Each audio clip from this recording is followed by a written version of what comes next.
Mantras, Sacred Words of Power by John Blofeld. Author's Preface. How strangely things come together. Again and again one stumbles upon a word or thought long out of mind only to find it re-echoed perhaps twice or thrice within the space of a few days. Several years ago I toyed with and then discarded the idea of writing a book on mantras. It would not do, I felt, to expose sacred matters to possible derision or slightly set aside the safeguards wherewith mantric knowledge has been guarded from profanation throughout the centuries. In the last few years, however, circumstances have altered. The interest in Eastern wisdom now displayed by thousands of young people in the West is genuine and not wanting in reverence. Unlike their elders and forefathers, they do not deride what is mysterious merely because it does not accord with the categories of Western scientific thought. The change of attitude deserves and has received a warm response. Nowadays, even the most conservative upholders of Eastern traditions are inclined to relax the rigor of ancient safeguards out of compassion for those whose desire for wisdom is sincere, but who are unable to journey far from home and sit at the feet of the wise for years on end. No sooner had a series of apparently disconnected incidents caused me to ponder anew the implications of this change than a letter arrived from that outstanding authority and writer on Chinese Buddhism, Kuan Yin, Charles Luke, urging me to set about writing exactly the kind of work I had once had in mind. My first reaction was cautious. I replied that I felt hesitant on account of the Samaya vows, which enjoined discretion in regard to all knowledge to which access is attained through tantric initiation. For though my Lama, the Venerable Dondrup Chen, has given me permission to write whatever I deem fitting, I am naturally reluctant to make decisions in such a matter. Then came another letter from Kuan Yin to the same effect as the first. After mulling over his suggestion, I accepted it, but with a self-imposed proviso. That is to say, I decided to confine myself to speaking of mantras which have already perhaps appeared in published works, must certainly be known to, and perhaps misunderstood by, the uninitiated. Thus, I hope to avoid making unwarrantable disclosures and, at the same time, to clear up some probable misconceptions. Following the general line of approach taken in earlier books on similar subjects, I have begun at what for me personally was the beginning, by relating more or less chronologically my early encounters with mantric practice. Hence the first 2 or 3 chapters have no profundity, though I hope they will be found entertaining.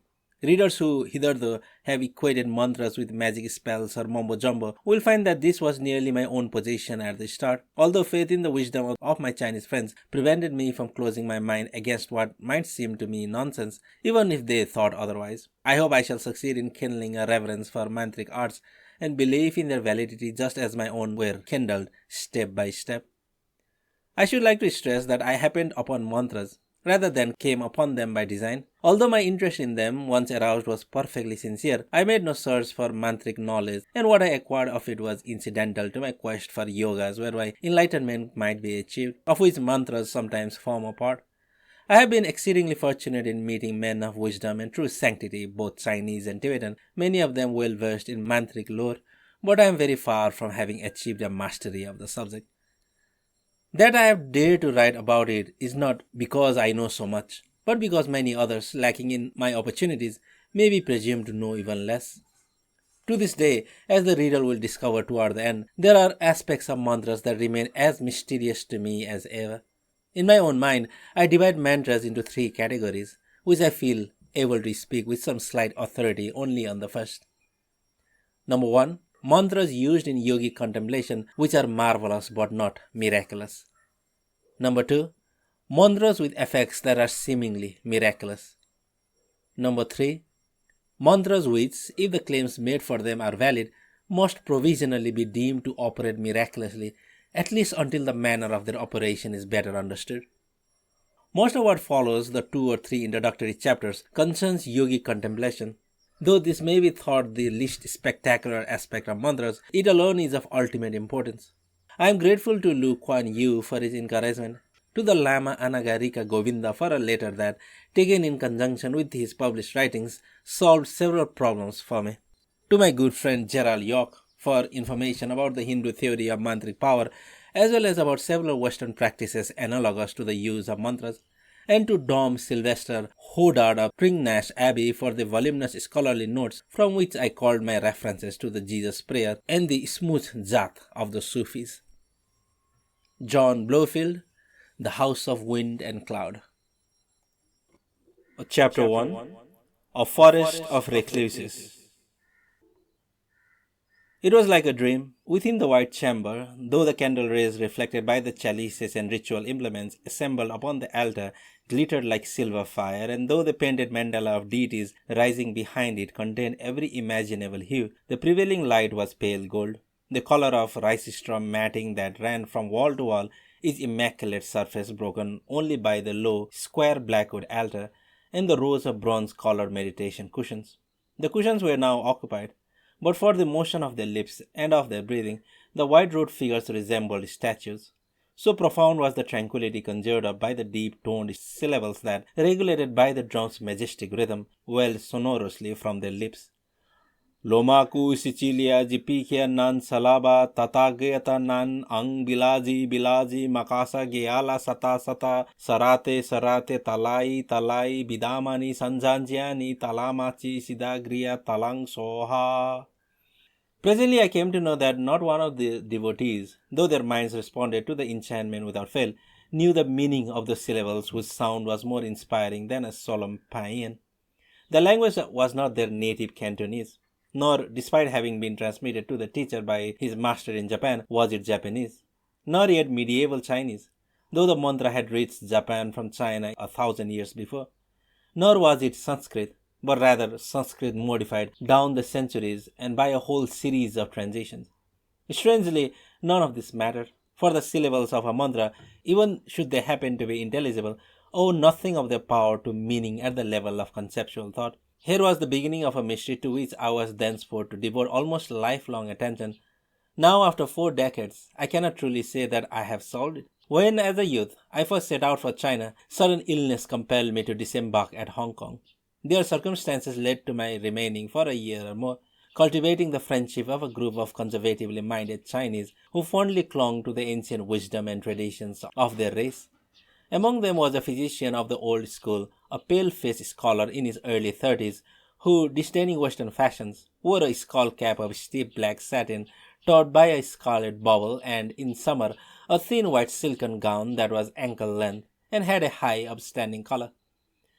In winter, the gown was replaced by one of the thicker silk, dark-coloured and warmly padded with silk floss, over which he often wore a formal Manchu jacket of black, figured satin. As proclaimed by his appearance, Dr. Chai Ta Hai was a man of tradition through and through, not a lover of fossilized Confucian rigidity, but imbued by the spirit at once humanist, mystical, and playful that characterizes the choicest Chinese poetry and painting. Deeply learned in the Taoist and Buddhist lore, he was steeped in the mystery of the myriad, ever-changing forms permeated by the formless, self-perpetuating, unchanging Tao which is so cunningly delineated in old poems and landscapes. When we first met, he was enthusiastic about an esoteric form of Buddhism no longer current in China, which, in a somewhat truncated form, had survived in Japan from where it had recently been transmitted to a group of Buddhist devotees in Hong Kong. Our friendship, which was to be cemented years later by an oath of brotherhood, blossomed magically from the evening of our first encounter. In another book, The Wheel of Life, I have described at greater length how, laid low by intermittent fever, I sent my 12-year-old Cantonese serving lad to find a doctor, and how this child, knowing nothing of a foreigner's preferences, ran to the nearest Dr. Chai Ta Hai, a Chinese herbalist, who, though surprised at being summoned by a foreign devil, came at once and, touching his slender finger to each of my wrists in turn, felt not for 1 but for 6 pulses. His method of diagnosis was no less astonishing to a young man fresh from England. It consisted of plunging his mind into inner stillness and silently intuiting the disturbances to my body's rhythms. The prescription he wrote in beautiful calligraphy with the set of writing implements that formed the most essential part of his portable medical equipment led to the purchase of many small packets of strange substances which, boiled together, produced a thin, black, bitter liquid with amazing healing properties. Discovering that I was a Buddhist, he questioned me with delighted astonishment. I shall never forget the joy that lit his face on learning that, for the first time in his life, he had come upon a Westerner who was eager to learn from the Chinese instead of being determined to impose Western ways upon them. As soon as I was fit again, my new friend took me to a gathering in a house which, as proclaimed by a horizontal lacquer board above the entrance, was curiously named the Forest of Recluses. It was in fact a kind of private temple belonging to an association of Buddhist laymen. I was informed that nearly every city in China had its forest of recluses, but that this one was unusual in that its members espoused a form of Buddhism which, having died out in China 1,000 years ago, survived in Japanese form as the Shingon sect.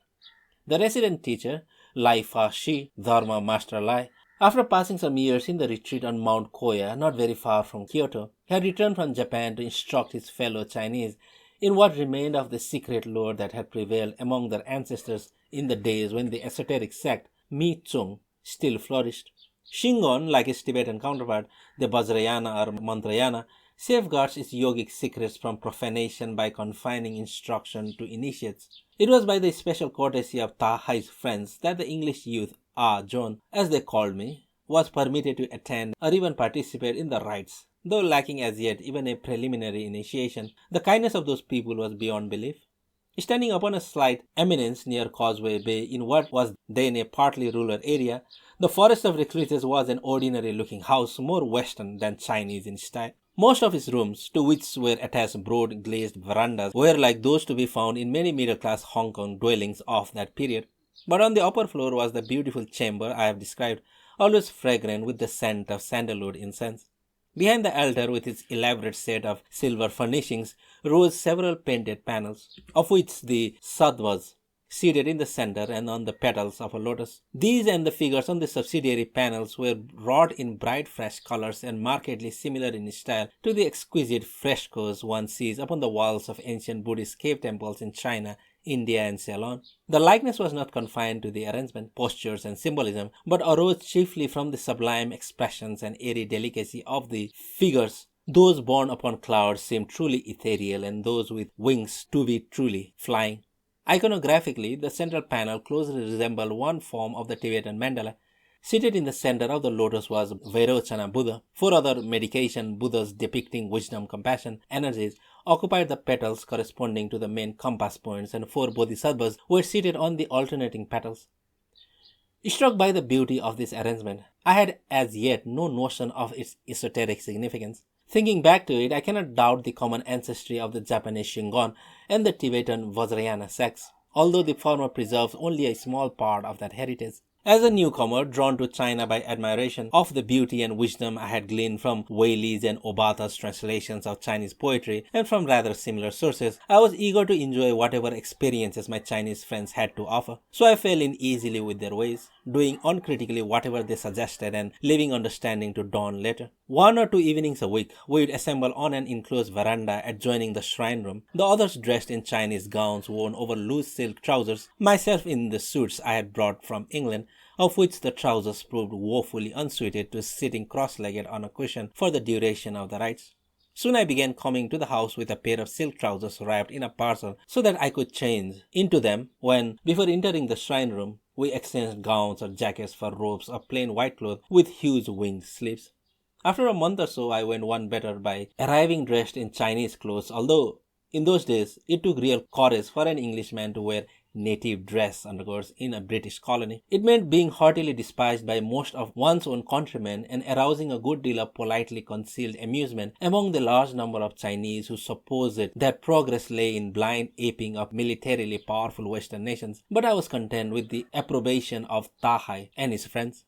Happily uncritical of all that these friends saw fit to teach me, and ready to do as they did with the minimum of fuss, I tried my utmost to behave like any other member of the Forest of Recluses, although the others were so accommodating and good-natured as to have freely forgiven any reluctance on my part. For example, aware that most Englishmen thought it demeaning to bow their heads to the ground, they would gladly have absolved me from the obligation to kowtow to Lai Fa Shi as our Dharma master, whereas I, anxious to avoid what in Chinese eyes would have been considered impropriety, insisted on kowtowing to him, even though for some reason it did make me blush most laughably.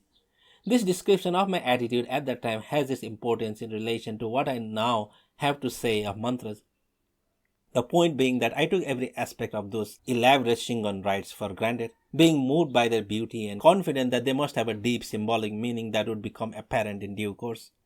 This, I believe, is a surer foundation for gaining real knowledge about such matters than its converts. a preconception that because something seems trivial or nonsensical in terms of one's own culture, it must necessarily be so. Patiently, I learned how to lace my fingers in to form mudras, ritual gestures, and to recite mantras, although at the time I knew no better than to confuse them with magic spells. Besides Tahai, two others, feeling a benevolent interest in the young English neophyte, took me specially under their wing. Kuan Yin, whom the younger members addressed as elder brother, and a relative of his who seemed to be universally styled fifth uncle. With their help, I mastered just enough of the formal aspect of the rites to be able to participate without too much awkwardness. On entering the shrine room, we would first stand facing a window and perform some purificatory mudras, each with its appropriate mantra, which was as resonant to my ear as it was mystifying to my mind. Then, facing the shrine, we would bow our heads to the floor thrice before sitting ourselves cross-legged on the cushions. Close to the low altar sat the chief celebrant, often it was fifth uncle, so that the censer and other ritual implements were comfortably within his reach. To one side sat the musicians who would accompany the rite with clarinet, dulcimer, played by elder brother, tinkling instruments and a drum. Starting with a melodious incense chant and ending with a final mantra, the principal rite lasted rather more than an hour. Some passages of the liturgy were sung, others, including the mantras, were chanted or intoned, but in a manner that bore little resemblance to the chanting that forms parts of Catholic or Orthodox rituals. The mantras, which were generally recited 3, 7, 21, or 108 times, depending partly on their length, were all couched in the strange language neither Chinese nor truly Indian, of which I have given an example. They were accompanied by complicated gestures which the others performed with charming grace, whereas my fingers, lacking Chinese suppleness, betrayed the awkwardness I felt. The liturgy was so beautiful that, although as yet I understood nothing of its meaning, I gladly put up with the torment of leg cramp. Miserably distracting as the pain would otherwise have been, I sat lost in fascination up to the moment when I had somehow struggled to my feet and performed the final triple prostration. I wish I could offer a lucid account of the inner significance of those rites and of what it was that brought to the faces of the other participants the expression of people undergoing a profound spiritual experience. Alas, I did not attend the sessions for long enough to reach the point of understanding them intuitively, and although my friends did their best to expound the text of the liturgy, my knowledge of Chinese, or rather of Cantonese dialect spoken in Hong Kong, was too rudimentary then for me to make such progress. Fifth uncle and the others tried patiently to instruct me in their pleasantly accented English, but the subject matter was difficult, and much of what they did get through to me I have since forgotten owing to my subsequent preoccupation with more purely Chinese and later Tibetan forms of Buddhism. The main purpose of the rites was to promote mystical intuition of two interpenetrating realms of consciousness, the relative and the absolute.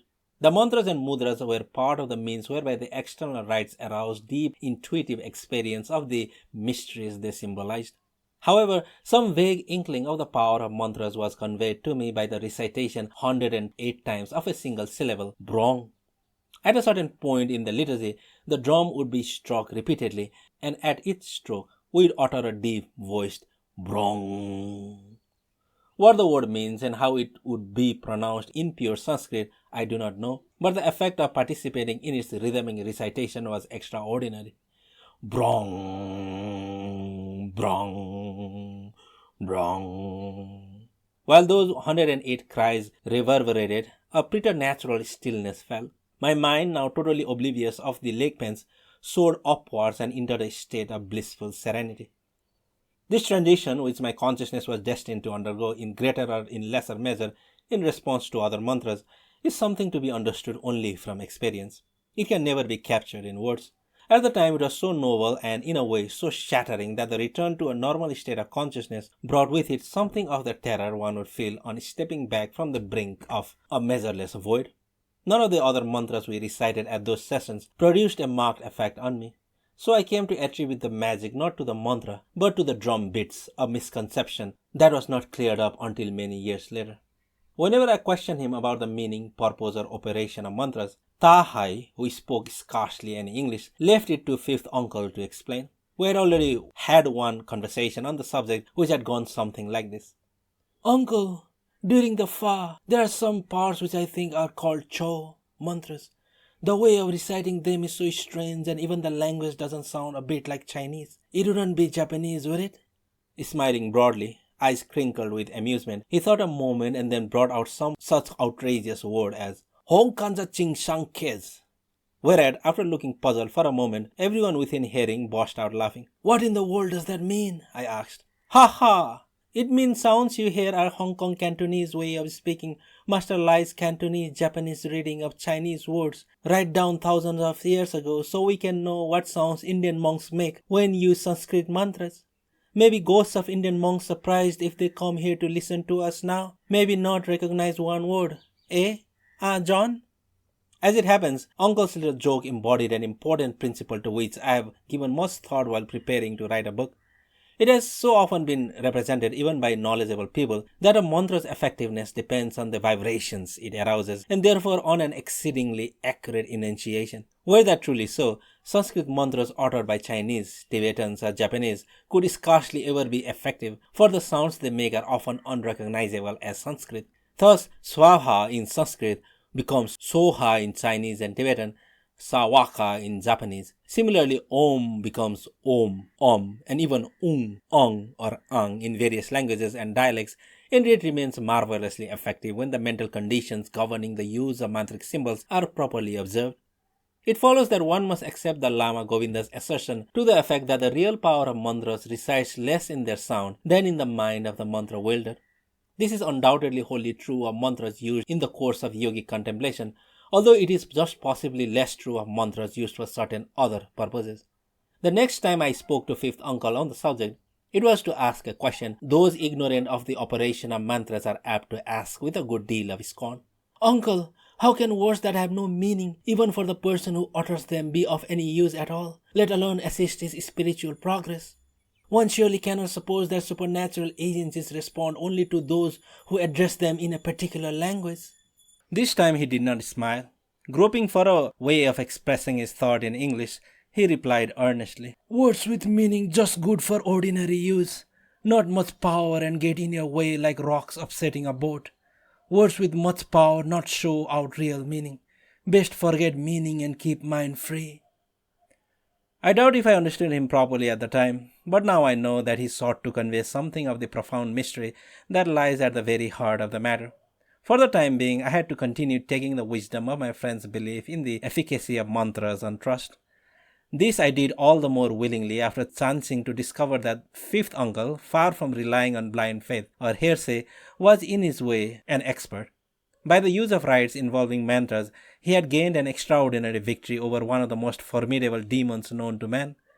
As recounted in detail in my earlier book, The Wheel of Life, he had recently cured himself of a lifelong addiction to opium involving massive daily doses without resorting either to medical aid or to the method of gradual withdrawal. Renouncing the drug suddenly and completely, he had relied entirely upon the resources of his own mind, strengthened by the performance of yogic rites for many hours each day over a period of several months. During all that time, he had remained deaf to the appeals of his tearful relatives, who assured him that his obstinacy in refusing medical treatment would cost him his life. The dire effects of sudden withdrawal from massive and long-standing use of opiates are now so widely known that Fifth Uncle's feat will be more readily appreciated than when the earlier book first appeared.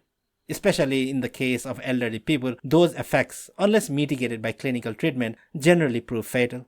Scarcely less remarkable is the fact that, despite the shock to his nervous system that must have resulted from an abrupt withdrawal after more than 30 years of indulgence, Uncle completely recovered his health and thereafter remained untroubled by the craving. Once when we were passing the night with a party of friends in a Taoist temple in the mountains of Guangdong, someone who knew nothing of Uncle's past suggested that we idle away the evening with a little opium. Whereupon a tray of implements was brought in, and Uncle spent a couple of hours lying beside the lamp and preparing the pipes with his own hands for one person after another.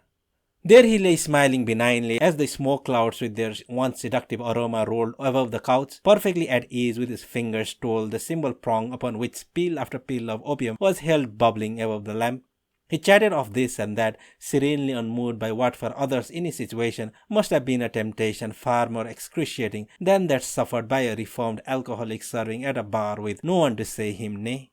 When, secretly ashamed of allowing him to be put to such a test, we expressed our admiration, he told us laughingly that his private shrine room had been the best of clinics and the power of mantras the best of medicines.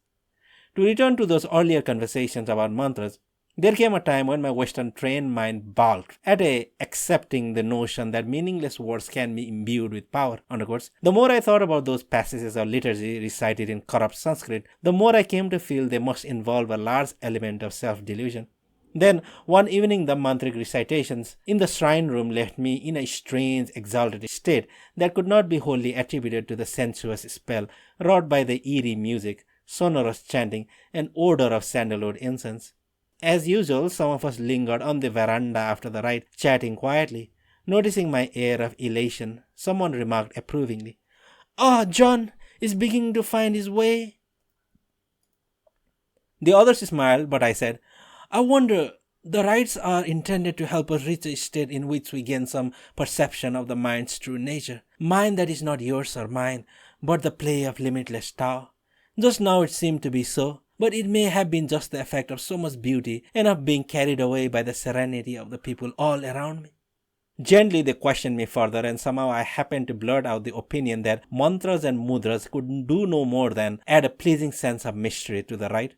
At this, an old gentleman, whose name I do not recall, though I have a clear recollection of his gown of shimmering white silk, which had not yet taken on the pleasing yellowish tints that comes with age, said tersely in Cantonese, "Youngsters must learn to walk before they offer opinions about flying." Such a chilling reproof, coming from one who had more than once hinted at the impropriety of admitting a non-initiate to their rites, made it impossible to pursue the matter. But a younger man, sorry to see me so put down, made a point of overtaking me on the way to the nearest tram spot and persuaded me to burn night, a Cantonese expression meaning take a late night snack with him at a nearby tea house. Over a bowl of noodles, he waxed eloquent on the subject of mantras. "Ordinary people, John, use mantras as spells to win good fortune or ward off disease and other evils. Perhaps they are right to do so. For the mantras are often successful. But I do not ask you to believe that. What I beg you to believe is that they are of the greatest help in altering states of consciousness. They do this by making your mind stay still instead of chasing after thoughts." He went on to explain that, being devoid of meaning, they do not promote conceptual thought as prayers, invocations, and so forth are apt to do, and that as each mantra has a mysterious correspondence, he could not explain what kind of correspondence, with the various potentialities embedded deeply in our consciousness, perhaps he meant the subconsciousness, it could cause one to snap into a state otherwise hard to reach. I do not remember his actual words, but I do know he was the first to voice an idea which was later to be abundantly confirmed by my own experience. That is why I still remember the occasion so vividly. Sitting with me on the upper deck of a tram behind for the center of Hong Kong, he went on to say that the use of meaningful words in any kind of religious practice is useless, since words encourage dualistic thought, which hinders the mind from entering upon a truly spiritual state. His last words, delivered rather loudly as I was preparing to disembark from the tram, were, "People who pray with words are just beginners. Don't do it." Several passengers who understood English glanced at him as though they thought him a bit mad, and I myself was quite taken aback by his un-Chinese vehemence. But I know now that he was eminently sane. Fifth Uncle's command of English, though very adequate for most purposes, was insufficient for me to be quite sure of how he regarded mantras. But I fancy he too believed that the sound of the mantric syllables evoked corresponding movements within the depths of the mantra-wielder's consciousness. This emphasis on sound was especially puzzling in the light of his joke about Hong Chang Ja Peng Shang Shen Ses. I wonder whether he was perhaps referring to a kind of ideal sound, say a mental concept of the sound Om, rather than the particular sound that issues from each individual's lips. Unfortunately, Fifth Uncle died many years before this question first occurred to me. A month or so after the memorable tram ride, I received the first of two main Shingon initiations, but benefited less than I had hoped. The esoteric manual to which I had now gained access was of course written in Chinese, and I could not make very much sense of it, even with the help of my English-speaking friends. What is more, my study of Shingon soon ended abruptly, owing to my being caught up by Ta Hai's suddenly developed enthusiasm for another branch of esoteric Buddhism, the Vajrayana. This new and fascinating study had much to do with mantras, but again I was balked by the difficulty of the Chinese text. For some time to come, the only consideration that restrained me from reverting to outright disbelief in the efficacy of mantras was the faith in the wisdom of Ta Hai, Fifth Uncle, and the others. It would have been presumptuous for a youth reared in a culture alien to their own to dismiss out of hand any of the convictions of men so wise. Of the Shingon mantras I learned in those early days, there is one that runs, Ong Kalo Kalo Sendari Matungi Sawaka. I cannot remember for what purpose it is intended, but it has proved to be peculiarly effective in allaying fear or hysteria in others. If the effect of mantras were limited to power to comfort and heal, they would be spiritually of no greater significance than a white witch's spells. But I know my friends believe that there are mantras and mantras, rising in ascending order of remedies for temporary ills to a misty apex beyond the vision of all but accomplished mystics. Naturally, the great mantras were not taught to neophytes. One does not need a bulldozer to crush an ant, or use a toothpick to harpoon a whale. Shortly before I left Hong Kong for China, an event of great significance to my life, though I did not attach very much importance to it at that time, opened the way to some precious knowledge of yogic contemplation, including mantric practices and much else besides, of which I was to take advantage more than 20 years later. This was my first initiation into the Vajrayana sect, which has long been the chief repository of the yogic wisdom expounded almost 2000 years ago at India's great monastic university, Nalanda. When Tahai rather abruptly began persuading me that it would be best to look beyond Shingon for methods of attaining swift mystical realization, my study of the Shingon doctrine of two interpenetrating realms of consciousness, the Garvadhatu, the relative realm, and the Vajradhatu, the absolute realm, were halted. My friend's enthusiasm for what, rightly I think, he held to be the much richer and more widely varied store of yogic knowledge possessed by the lamas of Tibet carried me away, though it caused astonishment and some disapprobation among many of his friends. At that time, the Vajrayana was scarcely known in Hong Kong, or in Southeast China generally, although it had twice been widely prevalent in the north, once under the Mongol dynasty, AD 1280 to 1368, and again under Ta Qing dynasty, established by the Manchus, 1644 to 1911. How far my friend's previous studies had been leading him in that direction, I do not know. What brought the matter to a head was the arrival in Hong Kong of a famous Tibetan Lama able to teach directly in Chinese instead of through an often incompetent interpreter. Then, as now, this was a rare accomplishment.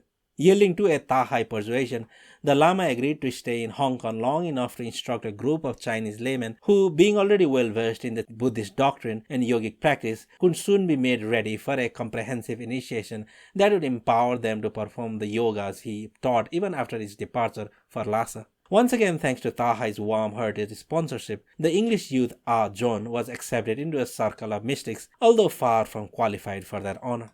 Having obtained the Lama's permission for me to be admitted, Tahai explained excitedly in Cantonese, "The Shingon teaching brought from Mount Koya by Master Lai, though precious, comprised less than a tenth of what we are about to learn from this Tibetan Lama." But upon this point, the members of the Forest of Recluses were divided. Some eagerly enrolled for the Lama's course of study. Others, including fifth uncle and elder brother, thoughtfully stood aside. The teaching went forward day and night for weeks on end. Handicapped by language problems and by my job, I had begun teaching in a school at the further end of the Kowloon Peninsula. I made little progress, in spite of which I was permitted to receive the initiation that formed the culminating point of our studies. Just as Tahai had been moved by happiness on encountering a Western Buddhist, a rare species in China of those days, so it was with the Lama. Each in turn accorded me unheard of privileges. The Lama, brushing aside my modest protest with a smile, remarked that, although it might be years before I could make much use of the initiation, he had sown some seeds, in my mind that could be relied upon to blossom at the proper season. The importance of that initiation in the present context is that, besides opening the way for me to study the Vajrayana in the years to come, it prevented me from yielding to growing skepticism regarding mantras, for the Lama was very persuasive on that subject. Even so, though I dutifully memorized the Tibeto-Sanskrit mantras required for the initiation, I could summon up little more than a wistful half-belief in their power over the mind. Soon after the Lama's departure, I left for the Chinese mainland, where I wandered for many years, taking up teaching posts when acutely short of money, often staying for weeks or months at a time in Buddhist or Taoist monasteries, and every now and then returning to Hong Kong to visit my dear friends. Alas, it is years since fifth uncle, Tahai and elder brother passed away in turn. Though it is to Tahai especially that I owe the abiding interest of my later years, Vajrayana yogic contemplation, my debt to them all is immense. It would please me to know that my writings on Chinese and Tibetan Buddhism represent a not altogether unworthy flowering of the teaching which, accompanied by many other kindnesses, they showered upon Ajahn, an English youth who came to them empty-handed. Chapter 2. The Lost Tradition. Gone now were the evenings passed among white-robed figures bathed in golden light, rapturously intoning the mantric syllable Brong. I had entered another, but not very dissimilar, world where my companions were Chinese monks, black-robed, shaven-headed. It was the hour before the dawn, and the scene was a great temple hall with double-tiered, curving roofs rising amidst the flower-decked courtyards of a monastery. Upon the high altar, innumerable candles blazed, brilliantly illuminating three tall, gilded statues, the Buddhas of the Triple World. Yet the hall, with its gorgeously painted pillars and roof beams, was somber. It was too vast for the light to do more than peek out the faces of the throng of worshippers. Their dark monastic robes merged with the surrounding gloom so that, at times, the sea of pale faces resembled those of disembodied spirits. Hitherto these monks had been ranged before the altar, but they had turned, and now stood in serried rows forming two groups, which faced each other across a central aisle running from the altar to the massive doorway. Standing among the group to the right, I was able to observe the expressions of those to the left. On my side, the precentor, wielding a mallet shaped like a lotus bird rising from its stem, was beating out a mantric rhythmon, the wooden fish drum, a huge rounded block of wood, so called on account of some fancy resemblance to a fish's head, and now and then another monk punctuated the chanting by striking a great bronze-sounding bowl. To this sonorous accompaniment, the assembly was intoning a long mantra couched in a language no longer recognizable as Sanskrit, but as I now knew, its effect depended not at all upon the conceptual meaning of the sacred syllables. The wave of sound was certainly uplifting, as the notes welled forth. My mind was borne aloft on wings of no thought by the power of an ancient mystery, and I longed to add my voice to the others. In such surroundings, it would have been pardonable to suppose that the age-old mantric tradition still flourished. It was not so. Fortunately for me, an interest in mantras was not among the reasons that had led me to my preparing to make a long stay in that monastery.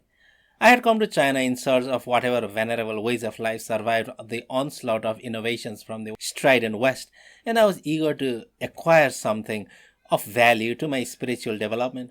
Mantras, for all their fascination, were essential to neither of those quests. So I was not cast down by the discovery that only remnants of the ancient mantric tradition had still lingered in China, probably because the esoteric sect, Mi Tsung, from which knowledge of mantras had formerly been derived, had long been moribund. Mantras, though still prominent in the monastic liturgy, which had remained unchanged for centuries, were now esteemed as a meaning of wooing good fortune and as magic spells rather than as aids to spiritual development. The following is one of the innumerable stories I heard which served to reinforce this conviction. One evening soon after my arrival at the monastery, I was strolling through the surrounding woods with Su Ting, a young monk who had made himself my mentor and companion. By chance he had spoken of the power of mantras, and finding me somewhat skeptical, he said warmly, "Are all Western Ocean people as hard to convince as you? How strange! You have only to use your eyes and ears a little to discover such things for yourselves. You recall Hui Ting, the monk to whom you gave those biscuits when he set out with the other pilgrims for the Golden Pagoda in Burma? He could have told you. Some years ago, when he was still a schoolboy in his native city, Mangse, he was friendly with a merchant's son surnamed Kao. When he finally decided to leave home, become a monk, Kao thought him crazy and shouted to the neighbors not to let a promising youth throw away his happiness for a lot of superstitious nonsense. You know how people are. After that, they naturally lost sight of each other for several years. Hui Ting, having taken his vows, came to join us here 5 or 6 years ago. Then last winter, someone came banging on the monastery gate long after dark. On being admitted, he brusquely demanded that the receiver of guests take him at once to see Yong Chang from Mengse. Chang is such a common surname, and of course we have left home never used surnames anyway, so it took a little time to discover he meant Hui Ting. Our visitor, as you must have guessed, was Kao. As soon as the two of them were alone together, Hui Ting remarked, "You have changed, old friend. I cannot say I see you looking well. You have grown thin. As for your complexion, your cheeks used to be as ruddy as the war gods. And now—" "You are right, little shaven pet. What else should bring me to this lair of misguided eunuchs? I've been ill. Doctors are of no help, And so, as a last resort, I've come to you just in case there's something in your sacred nonsense. You used to have a good deal of sense, which forces me to suppose you must have a good reason for being so eager to renounce the joys of the world. As a boy, you had an eye for pretty girls. Now you cannot even take a wife, let alone play around with charming little wenches skilled in music. And you know what? Hui Ting smiled. Remembering it was old Cow himself who had been taken up with courtesans, he was not the least affronted at this way of putting things. Never mind my troubles. They are not what you suppose. What has brought you banging on her gate at this time of freezing winter's night? Cow's story was that a year or two ago, he had driven his wife all too abruptly into the world of ghosts. Forever harping on his infidelities, she had goaded him into striking her and, stumbling backwards from the blow, had cracked her head against the corner of a heavy table. The injury, aggravated by the virulent poison of hatred, had presently caused her death. Nor was that all. No sooner was she in her coffin than he began to suffer from violent pains in the part of his head exactly corresponding to her fatal injury. Her spirit's reaching for me, mourned Cow. I cannot work. I cannot rest. I've given up my shop and the price I got for it has been swallowed up by a pack of incompetent physicians. Now they say I have an incurable tumor. Unless your reverence can suggest a cure for it, I am done for.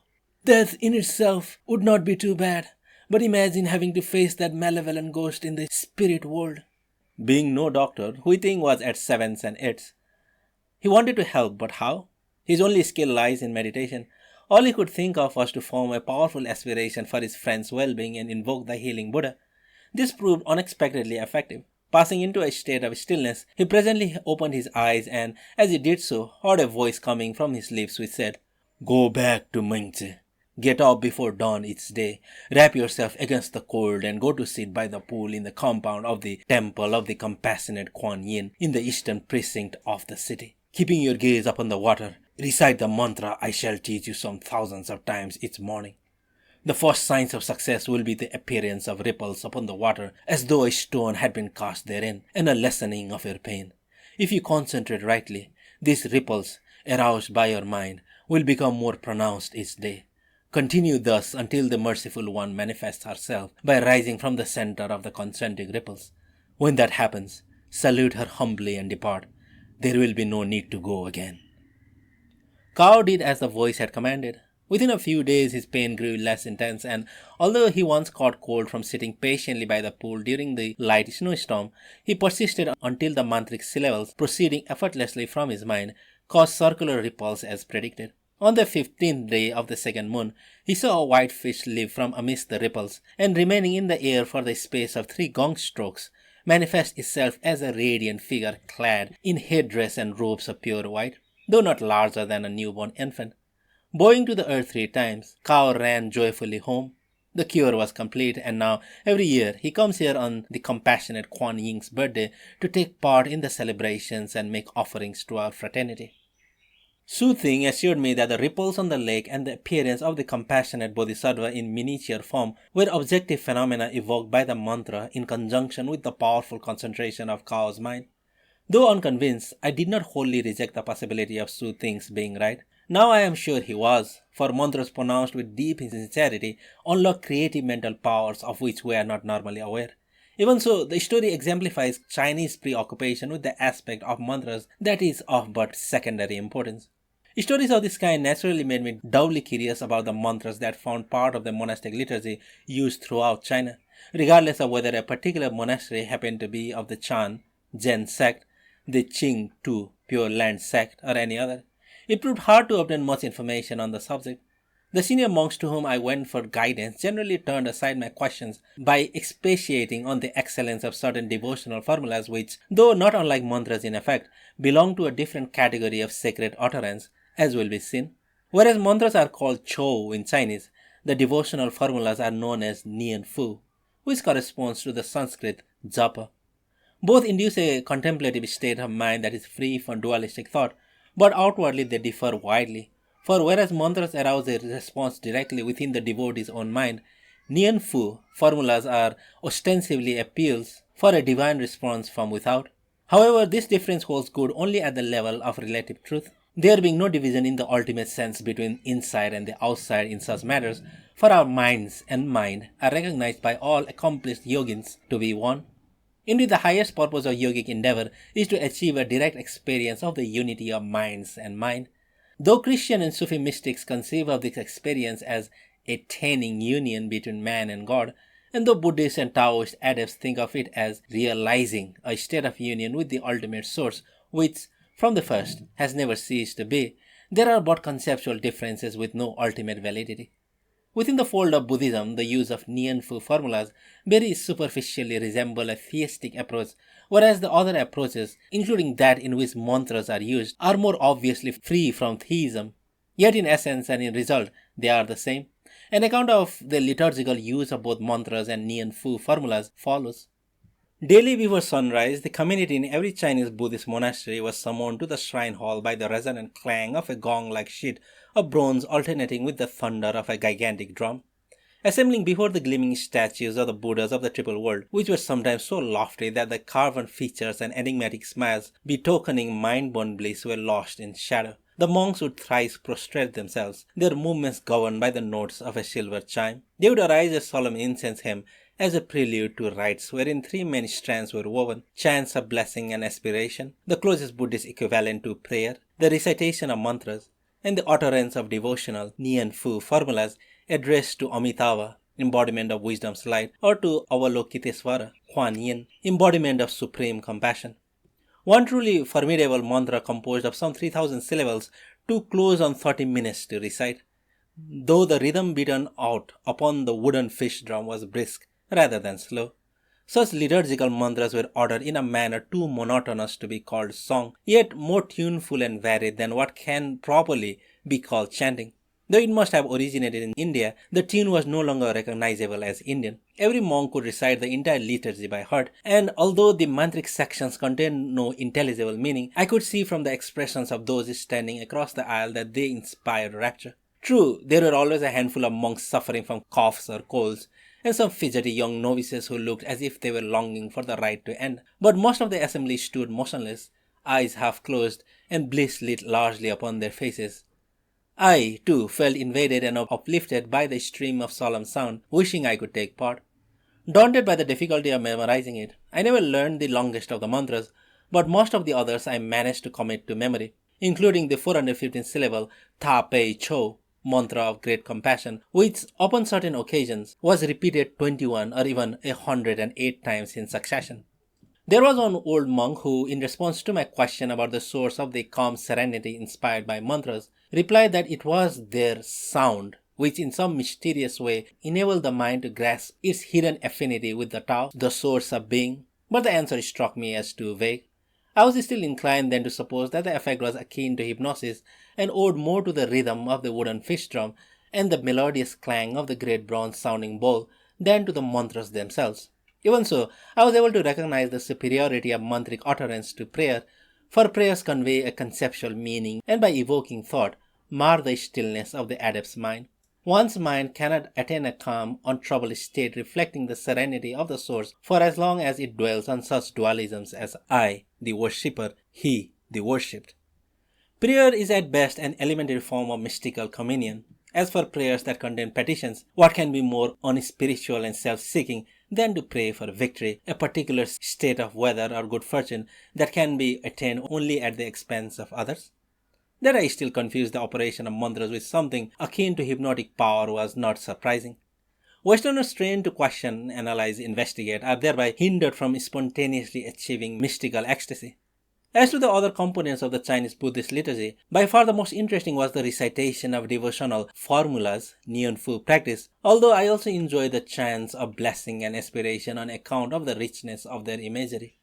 Such images as Buddha shining with golden flower light, Buddha gleaming with the pearly radiance of sun and moon, do perhaps promote intuitive realization of the mystical experience, which is generally accompanied by perception of inner light. Namo Omi Tu Fu, reverence to Amitabha Buddha or to the embodiment of boundless light, the most widely used Nien Fu formula, has of course a conceptual meaning, but it was used in the manner in which mystics of the Orthodox Church employ the Jesus prayer, that is to say, as a means of transcending conceptual thought and establishing communion with that which lies within. Recitation of the formula constituted an important part of the evening rite. The monks, whether they numbered a handful or several hundred, would preambulate the shrine hall in a single file, sometimes gliding behind the gilded statues, sometimes threading in and out of space between the statues and the altar whereon lamps and candles blazed. As the head walked the abbot or chief celebrant, followed by the precentor, who beat out the rhythm upon a portable wooden fish drum decorated with gold and scarlet lacquer. Initially the pace was slow and the voices lingered upon each syllable. Namo Mya Twa Fu. Presently the tempo would quicken, the closed-soled shoes fall faster and the invocation take on a growing urgency. Towards the end, the monks moved forward as fast as could be without actually breaking into a shuffling run, whereat the invocation would be shortened to 4 swiftly uttered syllables, Omito Fu, Omito Fu, Omito Fu. Then as fervor rose and voices soared to a crescendo, a bell-like note struck from the sounding bowl which would bring the procession to a halt. There would come a moment's silence, broken perhaps by a sigh. Then, clang! At this further signal from the great bronze sounding bowl, the monks would decorously hurry back to their places in the body of the hall for the concluding stages of the rite. Exoterically, they had been calling upon Amitabha Buddha to admit them at death to his pure land where, freed from all mundane obstacles, they could prepare themselves for the inefficient bliss of nirvana. Esoterically, the Pure Land was recognized as something to be attained within the devotee's own mind, a state of stillness that would supervene when the mind was purged of inordinate desire and illumined by compassion, a perfect unity of minds and mind. It was taught that recital of the holy name with perfect concentration 1,000 times, 10,000 times a day, whether with mind and lips or with mind alone, and regardless of what slight attention must be given to the business of the day, would promote attainment of holy state beyond conceptual thought.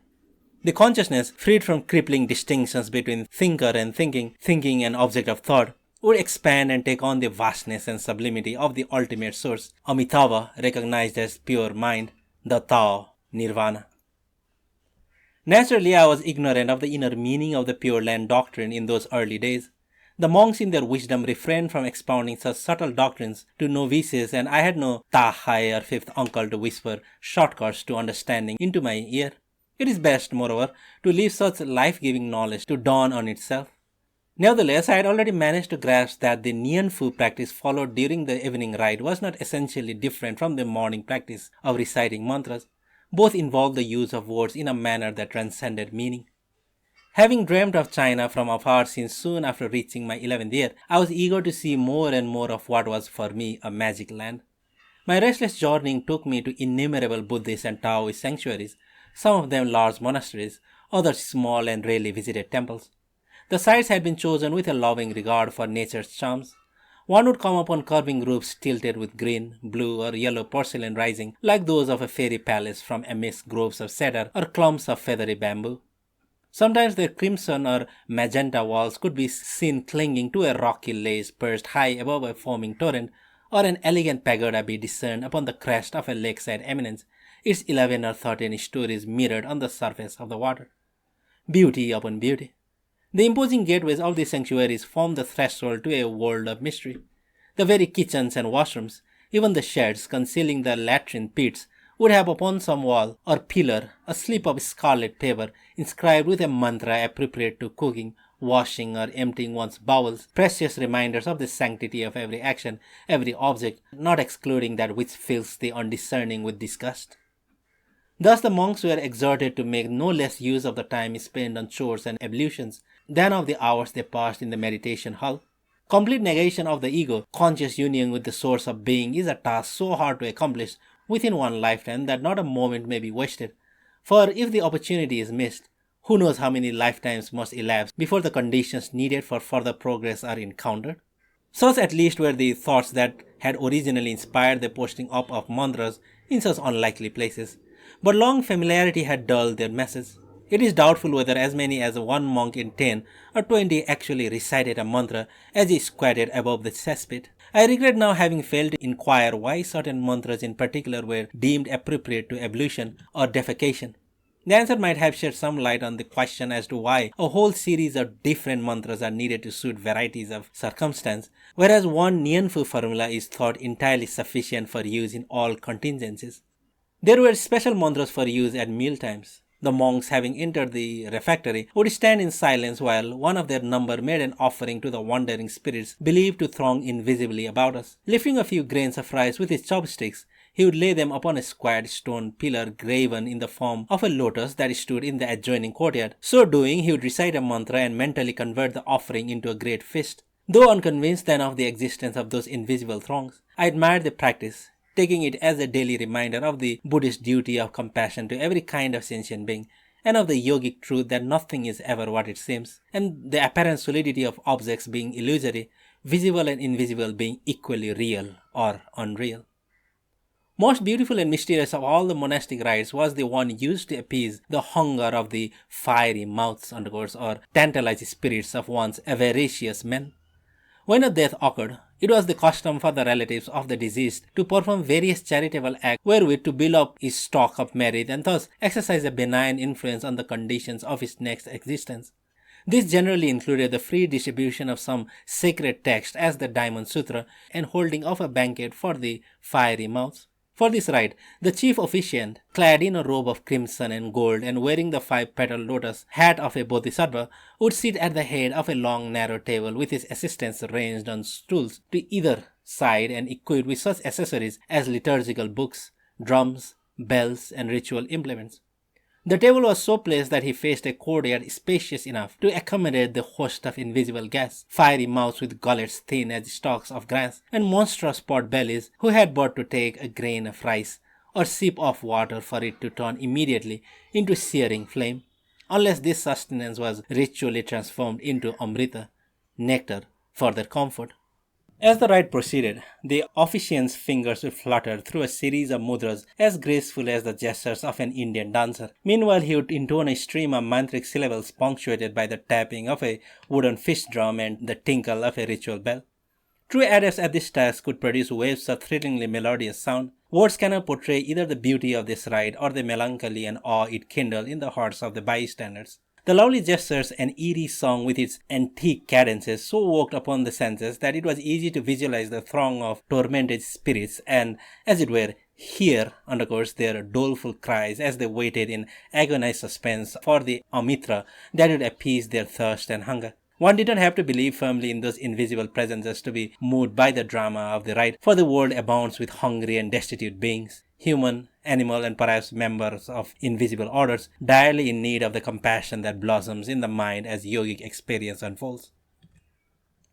Striking as were the survivals of a once rich mantric tradition, I was soon forced to the conclusion that real knowledge about the nature and function of mantras had become rare in China, except in the Mongolian and Tibetan border regions where the Vajrayana flourished and in certain cities where it had been reintroduced among small groups of devotees.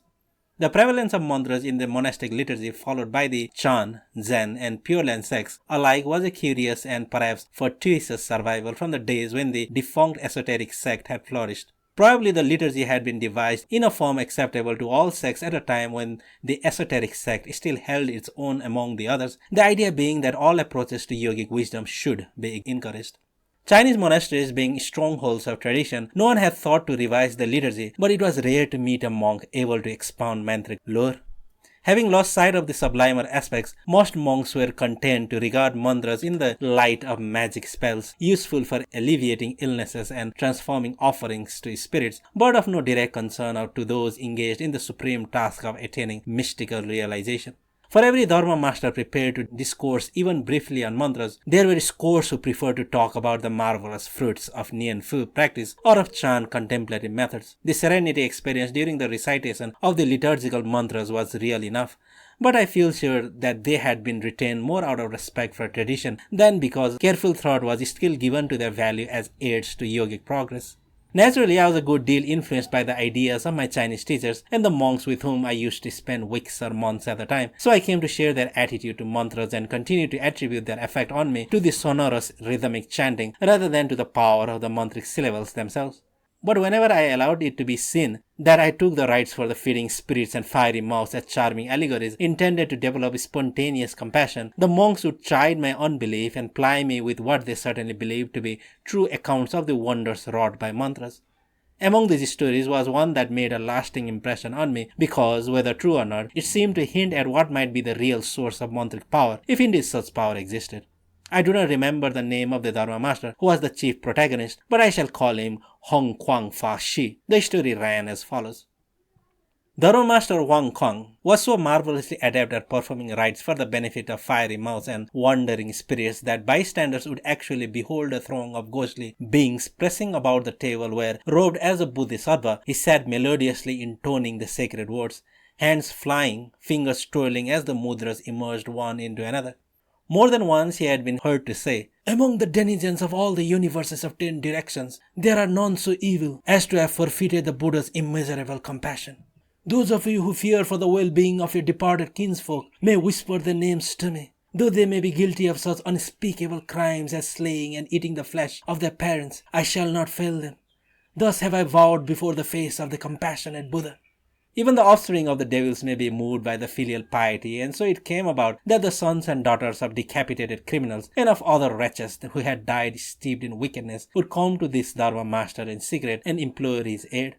Never did he withhold it. One night he admitted to his hermitage a youth who had come to plead for his father, a notorious bandit guilty of not just one but 2 of the 5 crimes which, according to orthodox Buddhist teaching, are unutterably atrocious. Leading a raid upon a secluded convent, he had joined his comrades in raping and murdering the chaste nuns and in drawing blood from the body of a Buddha, that is, hacking with their swords at the sacred images. Citing at the thought of such senseless and appalling evil, Wang Kang Fa Shi assented to the young man's plea and, arousing his closest disciple, made ready there and then to struggle for the release of the tormented spirit. During the rite, the others noticed with concern that now and then the Dharma master faltered, cheeks ashy white, hands shaking, voice falling almost to a whisper, but each time he seemed to take heart and the rite proceeded. Emerging from the surrounding darkness, the spirit of the bandit chief appeared. There he stood, bowed beneath a crushing load of guilt. It was easy to mark the joyous moment when the load abruptly fell away. Immediately this shadowy form stood erect and, glaring at the youth, cried in the blood-chilling tones of those who have passed beyond death's threshold, "Wretched boy, you would have done better to let your father suffer an aeon of torment than deprive the world of this holy monk who has saved untold number of miserable creatures from a gloomy fate and had many years of life before him." With these words the spirit vanished. The Dharma master, battling against weakness, summoned just enough strength to bring the rite to a close before falling back dead into the arms of his weeping disciple. At last, turning to the terrified youth, this monk said sorrowfully, "Our master was able to release countless spirits by the power of his merit. Every mantra he uttered, each of his sacred gestures was empowered by the vitality of his steadfast mind. Undoubtedly he knew that to release a spirit burdened with such grievous crimes as your father's would exhaust his entire stock of vital power. Yet, sooner than go back upon his vow, he helped you gladly, though foreseeing that it would cost his life. The least you can do is hasten to enter the monkhood and spend your years acquiring merit wherewith to help a few unhappy spirits in their turn." This the boy did, but it was poor recompense for such an irreparable loss. There is another story that lingers in my memory, probably because, whether it is true or originated merely as a moral tale, it contains an element of factuality regarding the nature of mantras. In the province of Honan dwelled 2 small children, Lao San and Lao Tzu. Like Confucius in ancient times, this brother and sister loved to imitate adult ceremonies. Besides performing marriages, funerals, and full month ceremonies using dolls to represent the month-old babies, they often visited a usually deserted temple to bow to the ground before the compassionate Buddha. One day, to their considerable but not really immense surprise, the statue of the Buddha spoke to them, imparting a brief sacred formula whose syllables they carefully memorized, though unable to discern their meaning. This was a secret they kept from others, and whenever some childish trouble loomed, they would repeat the syllables under their breath, whereat, or very soon afterwards, the trouble would be averted. The following winter they chanted to stop by a frozen pond to watch some older children skating. Presently, a lad of about 14 went skimming across the ice to a place nearer the center of the pond than any of his companions. All of a sudden, with a sound like a gunshot, the ice crackled and started to give way. Quick as thought, the brother and sister pronounced their sacred formula, whereupon the cracked ice through the which the water was welling up held until the skater had reached firmer ice near the shore. Dancing with excitement, Lao San and Lao Tzu yelled at the top of their lungs that the big boy owed his life to their magic words.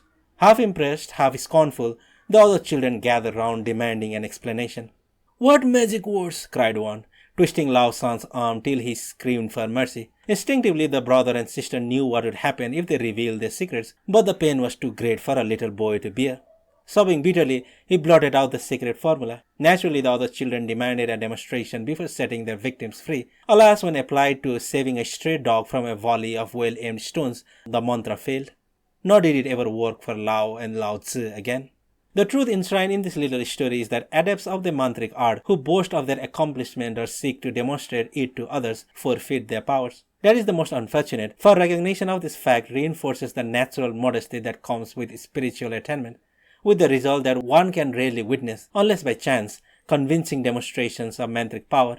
Conviction is usually attainable only as a result of the power that arises within oneself. That genuine mantric knowledge had at one time been current in China is borne out by several passages in the Buddhist liturgy. For example, there is a passage known as Meng Shang Shi Shi 1, literally bestowal of the hidden mound of offerings, which superficially resembles magic in that the officiant traces with his fingertip a mantric syllable over a bowl of pure water in order to convert it into amrita, or as the Chinese say, kan lu, sweet dew. But it is notable that just before the mantra come to words, whosoever desires to comprehend the Buddhas of the triple world must understand that this whole universe consists of naught but mind. This, as I came to know years later, is the context in which the whole science of mantras must be understood. In this passage, we have a remnant of the profound knowledge formerly transmitted by the esoteric sect. Why did that sect with its fascinating secrets disappear from China almost 1,000 years ago? Probably it employed the sexual imagery which, for perfectly respectable reasons, characterizes the Vajrayana sect of Tibet. If so, the Confucian authorities, ignorant of the exalted nature of the doctrines clothed by that imagery, must certainly have been appalled. The Confucians, without being stern Puritans, were shockingly prudish, and may well have given orders for the sacred images and paintings to be obliterated. Another possibility is that, awed by reports of initiates' strange powers, the Confucians mistook them for sorcerers and rigorously suppressed them. Throughout history and in many parts of the world, the charge of witchcraft has all too frequently been leveled at exponents of the more esoteric forms of religion, despite conduct that has usually been blameless and governed by intentions of unblemished purity. Chapter 3. The Beginning of Understanding. Once more the curtain had risen upon an unfamiliar scene. The great temples I had visited in China lay 1,000 miles to the east. Here in the Himalayan foothills rising astride the Indo-Tibetan frontier, there were plenty of yogic adepts but no architectural wonders surviving from a bygone age. After some days of walking through the mountains, I had come upon a rustic temple built of materials lying close to hand. Square in shape, it had no pretensions to artistic merit. Only a painted doorway and a pyramidal roof proclaimed its sacred purpose. Within the dim interior, a handful of lamas clad in robes of drab maroon sat cross-legged on their floor cushions, facing an altar furnished with butter lamps, silver bowls of offerings, and some of those curious figures called torma, which are fashioned of buttered dough. Heavy clouds of incense smoke hung upon the air. Where in a richer temple a splendid image might have stood, hung a tattered thangka, wall scroll, depicting a female deity of ferocious aspect, one foot raised and resting upon her knee, the other trampling a solar disk supported by a corpse which lay supine upon a likeness of the moon covering a giant lotus. The diadem girding her flame-like hair was composed of human skulls. A necklace of severed heads adorned her naked, richly crimson flesh. Despite the weirdness of these attributes, I experienced no misgivings, for the expressions of the lamas were reassuringly sweet and gentle. However bizarre the symbols on which they chose to meditate, one could hardly doubt that they were men of kindly disposition and wholesome thoughts. To the eerie tinkle of the bajra bells and the throb of twirling hand drums struck by pellets attached by leather thongs, they were pouring forth a flood of sound that seemed to rise rather from their bellies than from their vocal organs. More than ever before, I recognized the power of mantras to transport the mind to a state of blissful tranquility. Also, I revelled in the thought that the scene was in every respect like those beheld by travelers in that region 1,000 years ago and more.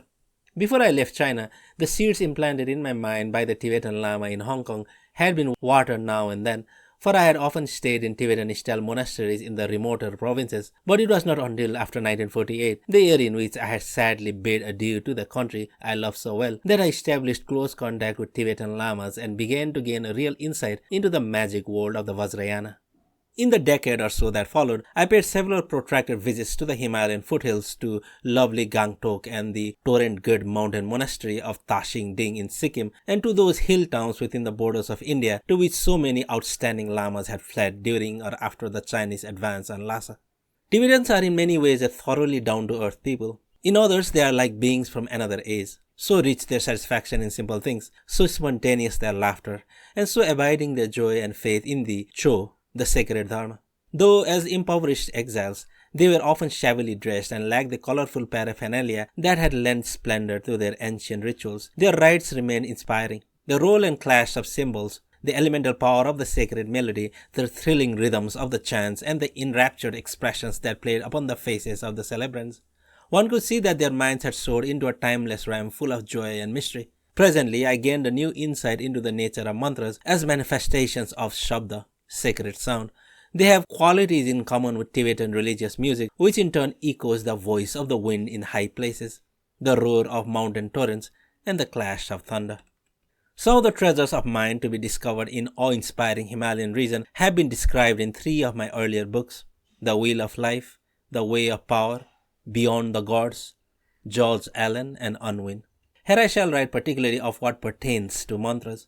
By chance more than by design, the teachings and initiations I received were bestowed mostly by Nyingmapas, that is to say, adherents of an ancient sect that flourishes in the eastern marches, Kham and Amdo, Chingai, and in the tiny Himalayan kingdom of Sikkim. There are Buddhists who feel that this unreformed sect errs in having lost much of its monastic character, and it is true that Nyingmapa lamas are more often married laymen than monks. Possibly that is to be deplored. Nevertheless, it is just because the sect escaped reformation that it has been able to preserve without break certain secret traditions extending back to remote antiquity. There being no Buddhist counterpart of the antagonisms and rivalries that so tragically rent Christendom, where the Tibetan sects diverge, it is with regard to method rather than doctrine. Thus, Nyingmapa lamas teach yogic contemplation and exercises at a comparatively early stage, whereas the Gelugpa lamas require of neophytes a long preliminary study of doctrine, with the result that yogic practice has often to be postponed until middle age. Which is the sounder system is a matter of opinion. But my encountering Nyingmapa teachers was certainly an advantage in that they willingly imparted yogic teaching. By no means all Tibetans are masters of the secret yogic arts. On the contrary, Buddhism flourishes among them at the popular as well as the higher level. So much of what I saw in the beginning was reminiscent of the situation in China, where little distinction was made between mantras and magic spells. For example, wherever I went in those mountains, I came upon evidence of prodigious faith in the efficacy of the mantra Om Mane Padme Hum as a protective charm. It was inscribed upon wayside rocks and upon walls specially erected to display it, often with each syllable depicted in its appropriate yogic color. Everywhere one saw people spinning prayer mills containing rolls of silk or paper whereon the mantra had been written 100 or 1,000 times. I have heard of larger prayer mills driven by turbid streams and seen ponderous metal prayer drums ranged about the gates of temples where every passing pilgrim can cause them to revolve. While twirling their prayer mills, the devotees intone the mantric symbols and visualize them too, so that the man's 3 faculties of body, speech and mind are all engaged. Om Mane Padme Hum. Passengers on long-distance buses, farmers working in the fields, and tattered refugees gazing wistfully at shop windows recite this mantra for hours on end. Known as the Mani, it is the mantra of the supreme compassionate Avalokitesvara Bodhisattva, who takes the form of Lord Chenrezig in Mongolia and Tibet, and of the lovely Kuan Yin, canon in China and Japan. That Avalokitesvara is known by the wise not as a god or goddess, but as the mind's embodiment of a force too abstract to be otherwise depicted, neither adds nor detracts from the mantra's power. What to the uninstructed is a beloved deity is, to all alike, a very potent source of inspiration.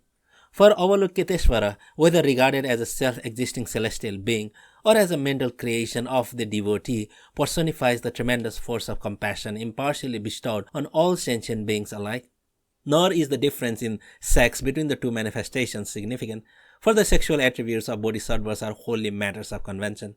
It seems appropriate to embody the spirit of compassion in female form, but the male embodiment, Chenrezig, is depicted as a no less gentle-looking being whose sex is obvious only to those familiar with Indo-Tibetan iconographic conventions. Of the innumerable tales associated with the money, my favorite happens to be Chinese, but it is very similar to those current among Tibetans. A petty warlord noted for ruthless cruelty, having watched his troops leave the field in headlong flight, had to flee himself from the rivals' clutches. Having flung off his uniform and donned a peasant's coarse blue homespun, he rode hell for leather into the mountains. Hungry and tired, he pressed forward as fast as his weary horse could carry him. By the second evening, he felt secure enough to pass the night at a wayside hermitage. Perceiving that the only inhabitants were an aged Mongolian lama and a young serving boy, he behaved with brutal truculence, forcing them to pack his empty saddlebags with such portable valuables as the hermitage contained. Purloining his host's possessions was, after all, his customary manner of repaying hospitality, since the sole function of civilians was to enable heroes to live well.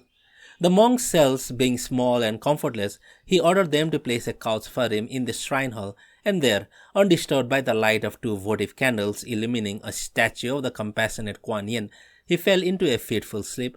Sorry for his Buddhist persecutor, the old lama presently crept close to the couch and, sitting cross-legged on the flagstones in the shadowed place, set himself to repeating the mantra, Om Mane Padme Hum, which he continued to do in a low hum all through the night, except that whenever he saw the warlord stir in his sleep, he formed the syllables silently with his lips for fear of disturbing him. There was no resentment in the old man's heart, no regret for the loss of few trifling valuables, only a compassionate yearning to save a guest from the consequences of his folly. All night long the warlord dreamed. Picture after picture arose in his mind of happiness enjoyed during previous lives. Always there was someone who treated him lovingly, a mother, a sister, dear friend, and so forth. But each of these tender episodes was followed by one of the heart-rending kind in which he saw someone who had cared for him in the guise of one of his countless victims. Time after time he had to endure the pain of reliving his acts of torturing, shooting, or beheading someone whom he now recognized as a generous benefactor in one of his former lives. It was unutterably horrible to see himself first as a gay little boy being fondled by an adoring mother, then as the brutal violator or executioner of that dearly loved person in another. But he's still recognizable, guys. No matter how moving her tears and lamentations, he could not stay his hand. With the first sight of dawn he awoke, body drenched in sweat, mind clouded by self-loathing.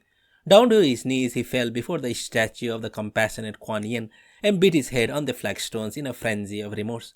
Meanwhile, following instructions given the night before, the boy laid his horse from the stable and made ready the saddlebags bulging with sequestered valuables. Having seen to this, he helped the old lama bring their guest a breakfast of hot tea and such simple fare as the poor place afforded. Then, to the child's great astonishment, the once truculent warrior bowed to the floor before the lama and pleaded to be accepted as his disciple. "No," was the reply. "The monastic life is not for you as yet. Ride on your way. If at any time your fortunes improve, use your power and wealth for the welfare of the oppressed, remembering that every one of them has been your father or your mother or your friend in one of your previous lives. For the lives of all sentient beings stretch back for innumerable aeons."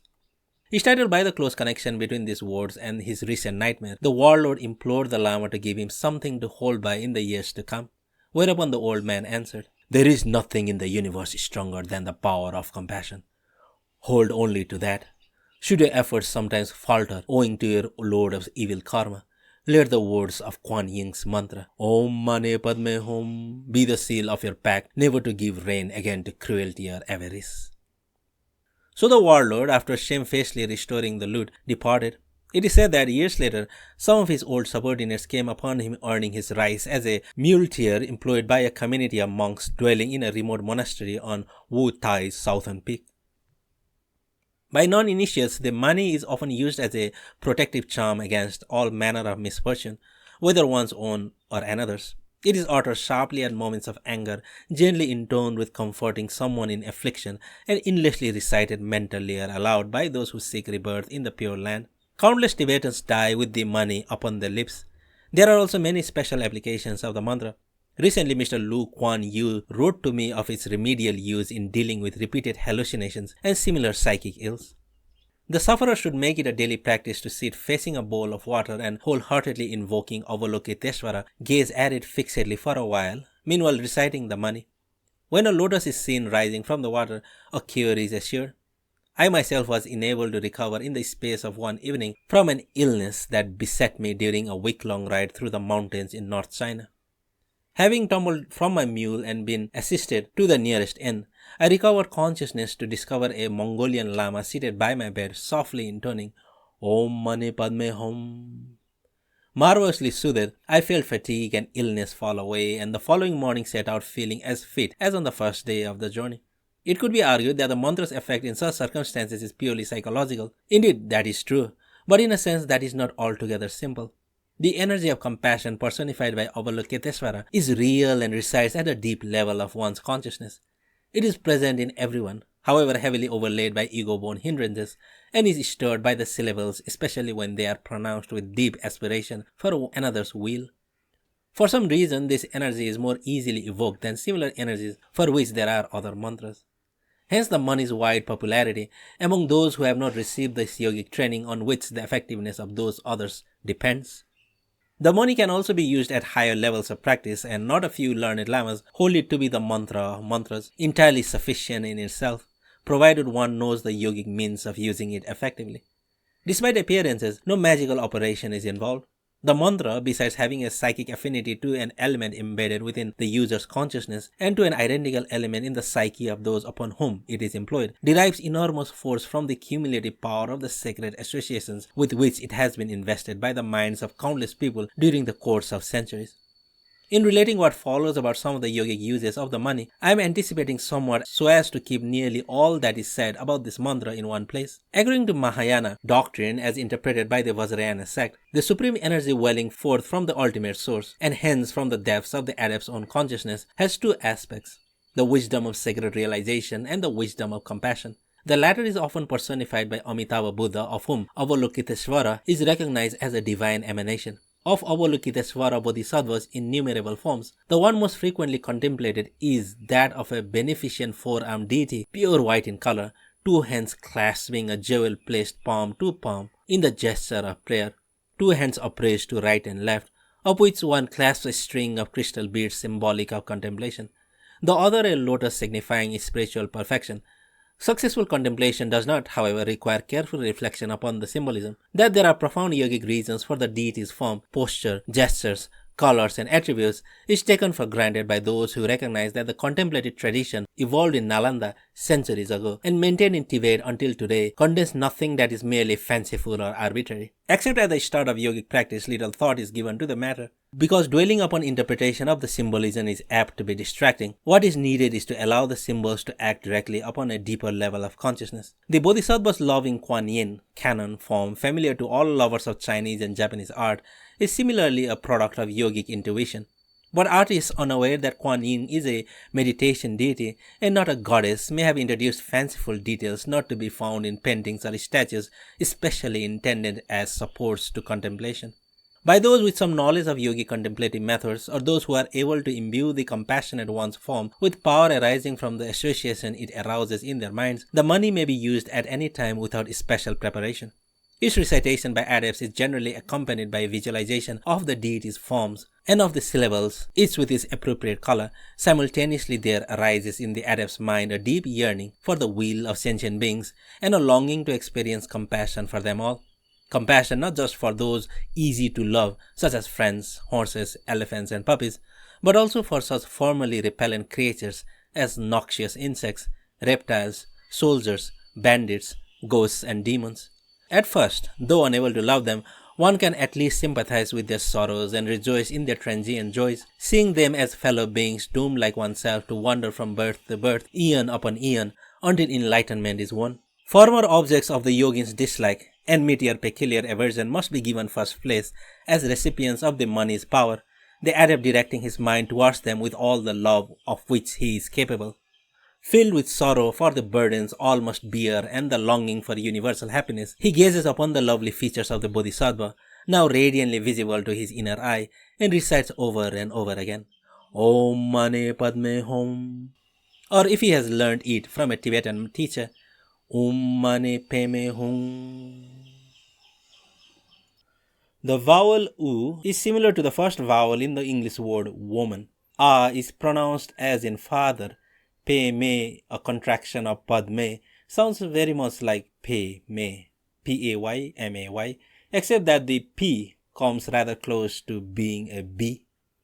Om, symbolizing the origin, the supreme source, the Dharmakaya, the absolute, is a powerfully creative word often held to be the sum of all the sounds in the universe, the harmony of the spheres, perhaps. Mane Padme, jewel in the lotus, signify such pairs of concepts such as essential wisdom lying at the heart of Buddhist doctrine, the esoteric wisdom of the Vajrayana contained within the exoteric Mahayana philosophy, mind contained within our minds, the eternal in the temporal, the Buddha in our hearts, the goal, supreme wisdom, and the means, compassion, and if I may be permitted to draw an inference, the Christ within who dwells in the mind of the Christian mystic. Hum is the conditioned in the unconditioned, being to Om as Te is to Tao in Taoist philosophy. It represents limitless reality embodied within the limits of the individual being. Thus, it unites every separate being and object with universal Om. It is the deathless in the ephemeral, besides being a word of great power that destroys all ego-born hindrances to understanding. Such interpretations are naturally of interest, but it is necessary to stress that reflection upon the symbolism forms no part of the contemplative practice. The Mantric syllables cannot produce their full effect upon the deepest levels of the adept's consciousness if his mind is cluttered with verbal concepts. Reflective thought must be transcended, abandoned. As to the manner of recitation, there can be no fast rules apart from those imposed by one's own teacher, should he choose to do so. The syllable Om is generally emphatic and more or less prolonged so that the final vibrates. Mani Padme or Mani Peme are recited almost as one word. Hum or Hung is sometimes protracted. One might picture the rhythm thus: da da da da da da.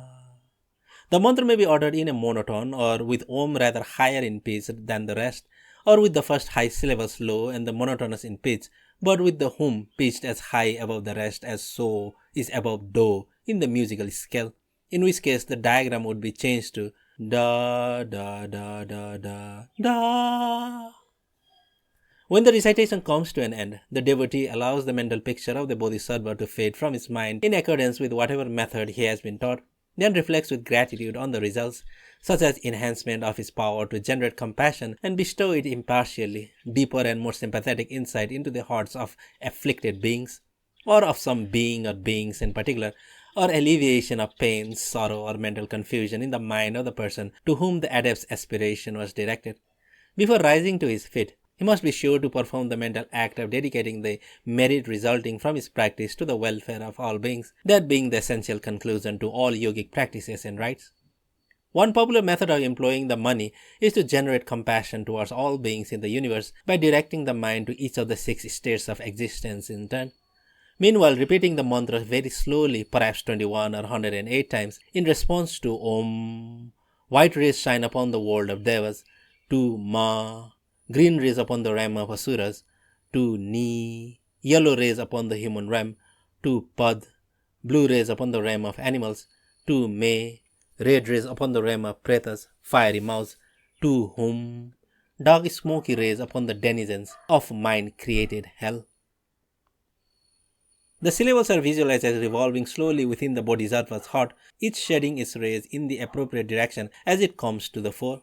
The natural inclination of Chinese devotees to contemplate compassion in female form is shared by many Tibetans, who therefore contemplate Tara, an emanation of Avalokiteshvara. According to the individual's need, Tara is variously depicted as a motherly figure of great beauty or as a lovely young maiden.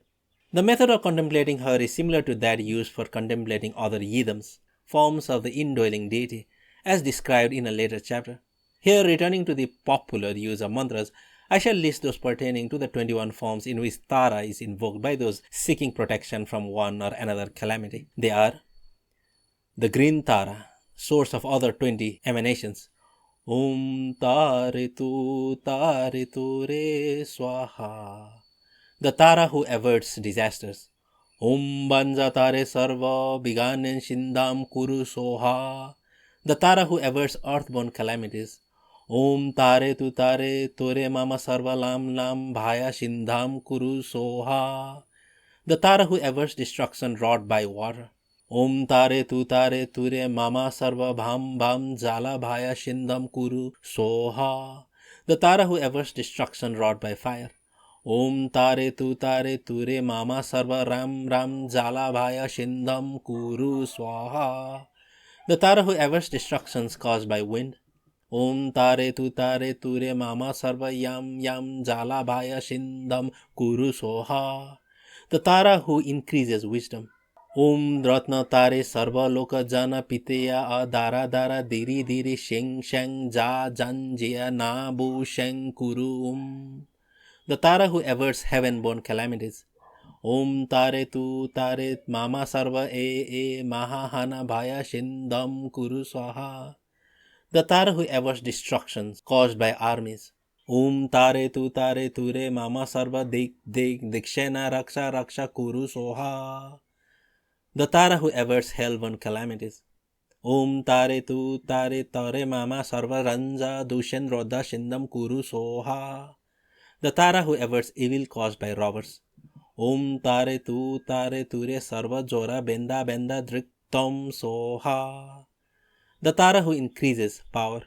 Om Bema Tare Sendara Ri Sarva Loka Vashram Kuru Ho. The Tara who averts evil caused by demons. Om Tare Ture Sarva Dushing Bikanen Bhampe Soha.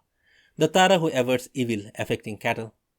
Om Tare Sarva Ham Dushing Hana Drasaya Pe Soha. The Tara who averts evil caused by wild beasts. Om Tare Ture Soha Sarva He Jale Benda Pe Soha. The Tara who averts the evil effects of poison.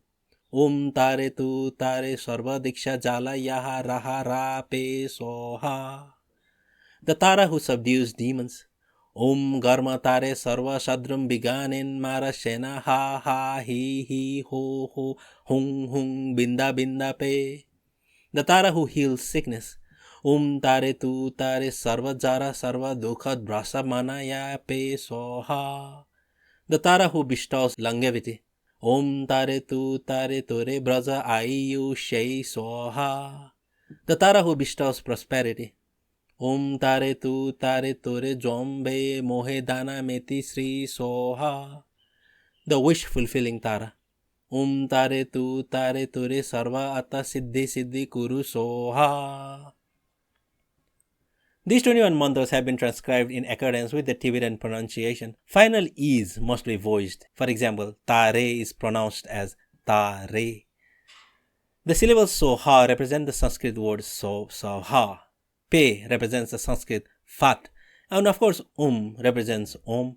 However, for a reason that will presently become apparent, correct pronunciation is not of great importance, provided one avoids the elementary mistakes such as pronouncing Tare as though it had been one syllable, like the word Ter. The effectiveness of these 21 mantras has been attested by too many people for it to be dismissed with a smile, but it took me some time to arrive at a distinction between them and the abracadabra of our Western fairy stories. Later I learned that they are held to operate by reason of their affinities with certain elements of consciousness deeper than the level of conceptual thought. Even so, I am still doubtful as to how they operate. Do they achieve results in a manner analogous to the shattering of a pane of glass by plucking a lute string tuned to the right note? In which case, they must surely be imbued with a power not wholly to be explained by such affinities. Or do they act not on external circumstances, but on the being of the mantra wielder by inspiring a faith that enhances his power to cope with those circumstances? Tibetans adduce persuasive evidence of the former, but the latter is easier to accept. Two ideas being mooted in the modern West are 1. That all illness is largely psychosomatic, and 2. That there are psychological means of reducing accident-proneness. If one accepts those premises, it is not too far-fetched to suppose that a mantra, by unlocking a hitherto unsuspected force within the psyche, can modify vulnerability into illness or external danger. However, this relatively scientific way of looking at the matter leaves out of account a large number of spectacular effects claimed for mantric yoga, such as the ability to cause or avert hailstorms. Some speculation about this extraordinary aspect of mantras will be found in the final chapter. Not that it is of great consequence. Such marvels are adjudged by the lamas to be of trivial importance compared to the uses to which mantras are put by those dedicated to man's supreme attainment, winning enlightenment. As my interest in the true purpose of mantras waxed, so did my eagerness to behold external marvels wane, though I must confess it has never become dormant. My first meeting with Nyingmapa Lamas took place in Sikkim, a land of precipitous green valleys nestling beneath the lovely snowfields of Kanchenjunga. Unlike Tibet, there are no great monasteries, but hermitages consisting of a small temple surrounded by the wooden cottages of the Lamas, who might be monks or married laymen. But for some previous knowledge of the Vajrayana, I might easily have come to share the misconception perpetuated by Western travelers returned from the Himalayan region, namely that here was a form of Buddhism so thickly encrusted with magic and demonology as to be scarcely recognizable as a manifestation of the sacred Dharma. The rather gloomy interiors of the little temples did contain some likenesses of the Buddhas and Bodhisattvas, with the serene expressions familiar to all Buddhists, eyes half closed, lips tossed with smiles beckoning inner bliss. But there are many more pictures of demonic beings with cruel horns and fangs, lolling tongues and blazing eyes, innumerable hands grasping a grisly panoply of weapons, or displaying such dreadful objects as upturned skulls brimming with fresh blood. Adorned with necklaces of bones or severed heads, they pranced among mounds of corpses, both animal and human, or of writhing bodies freshly disemboweled. What seemed to have escaped the eyes of many writers adumbrating the subject of Tibetan religious depravity were the expressions and bearings of the lamas, these pious men, so far from being wretches lost in horrid fantasies of lust, cruelty, and fear, had a most winning manner, kind, generous, easily moved to laughter. They had none of the tight-lipped solemnity nor the determined good fellowship of one so often finds among priests in the other lands, and their eyes reflected gentleness and wisdom born of long communion with the peace that lies within. Seeing them thus, I put aside any lingering doubts and, accepting in good faith what puzzled or dismayed me, allowed my lamas to lead me where they would. It was well that I did so, for the lamas I encountered in Sikkim and those others under whom I studied later in Kalimpong and elsewhere had a wealth of gifts to offer, treasures of living, treasures of mind. If I have made too little use of the sacred knowledge they took such trouble to impart, the fault has not been theirs. Had I come to those Nyingmapa Lamas ready to accept their teaching only on my own terms or in terms of the rationalism implanted in me in school, had I been unwilling to put some faith in claims unsupported by what I consider scientific evidence, had I insisted in adhering to a strictly logical approach, I suppose I should have learned nothing. Vajrayana adepts, being dedicated to the perception within their own minds of absolute truth, do employ methods seemingly more akin to magic than to science, holding what is imagined and therefore mind-born to be no less real than the material world, also conceived of as mind-born. At first I had doubts and private reservations, but presently I came to see that whereas what Mahayanists term relative truth, that is, factual truth about what we call the real world is the province of science and logic, it is the function of a spiritual doctrine to point to the absolute truth which, pertaining to the non-dual, indivisible, unmeasurable, can be experienced by intuition but never grasped by conceptual thought. Hence the yogin's reliance on vivid imagery, on contemplation of the seemingly make-believe. He must clothe the intangible in forms and colors of which the mind can take hold of, while it struggles free of the mental grooves worn by applying it only to the tangible. Imagination thus becomes a more precious instrument than thought. Passing beyond doctrinal teaching, the Vajrayana lays emphasis on direct intuitive experience. Through a specialized form of contemplation, its adepts go deeper than the so-called immutable laws governing the external environment. There are scientists as well as mystics who recognize the purely relative validity of those laws, as Einstein did. Perhaps science itself will one day establish, or at least corroborate, the need for a remarkable depth of mystical perception on the part of those who desire to unveil the face of reality. To most Westerners, mystical perception as a means of arriving at truth is a concept now so unfamiliar that we may be forgiven for finding the training required for its attainment utterly bizarre. Another reason why intelligent Western travelers have been apt to read the Vajrayana as a hotspot of superstition is that it contains so many close parallels to the folklore that everywhere preceded scientific knowledge as to seem no more than survival of ancient ignorance. But as pupils of Carl Gustav Jung well know, the imagery of folklore is of immense psychological significance. Those who discard or refuse to heed it suffer irreparable loss. Although my lamas were much more concerned with the subjective effects of mantras upon the adept's own mind than with the accomplishment of miraculous feats with the aid of mantric power, they never seemed to doubt the possibility of the latter, however much they might discourage unfruitful curiosity about the subject. In one breath, they would confirm that such feats were quite often performed. In another, they would chide me for asking to be allowed to witness one. Whether I should ultimately have concluded that their reluctance to give even a tiny demonstration was due to lack of confidence in their own powers, I do not know. Before anything like outright disbelief could crystallize in my mind, I stumbled upon something that struck me as at least partial corroboration of the power of mantras to achieve objective results. By chance, I found that mantric control of dreams is possible. It can be argued that what occurs in dreams is altogether subjective, since the entire drama is played out in the dreamer's mind. Yet there is a kind of objectivity involved, since dreams cannot normally be consciously controlled and their content may be strongly at variance with the dreamer's wishes. To make the matter clear, I must anticipate by touching upon a subject that probably belongs to the next chapter, namely the Yidam, or deity who dwells within. Yogas involving the Yidam are based upon a principle which can be stated thus: look within. No Buddha, Bodhisattva, or deity, no divine force high or low can help your attainment of enlightenment from without. Mind is the king. Your own mind constitutes your only source of wisdom and yogic power. Therefore, know your mind, recognizing in it all that is holy and worthy of highest reverence. For your mind is also mind, the very substance of the limitless, eternal, non-dual, the absolute self. Unfortunately, the self-conquest entailed in coming to know your mind is the hardest task imaginable. Therefore, conjoined with wisdom must be means. All the symbolism of the great Vajrayana system stems from these two: wisdom, the goal, wisdom and means conjoined, the path. Truly, the teaching of the Buddha leads to enlightenment, but not until it has been abandoned, leaving wisdom to function from within. An important yogic application of this principle is to visualize within oneself a deity personifying an aspect of the reality discoverable beneath the layers of ego-born delusion.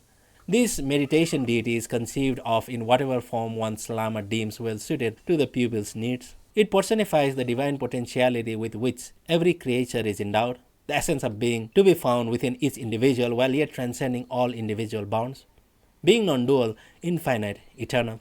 The yidam assigned to me was the green Tara. The rite for invoking her involved very frequent repetition of her mantra, so that Om Tare Tu Tare Swaha would come to revolve constantly in my mind, no matter what thought might be engaging my attention. Though at the time of the episode now to be described, I had not reached the point at which the mantra revolves spontaneously. I had come near enough to that for it to spring instantly to mind and lips at moments of crisis.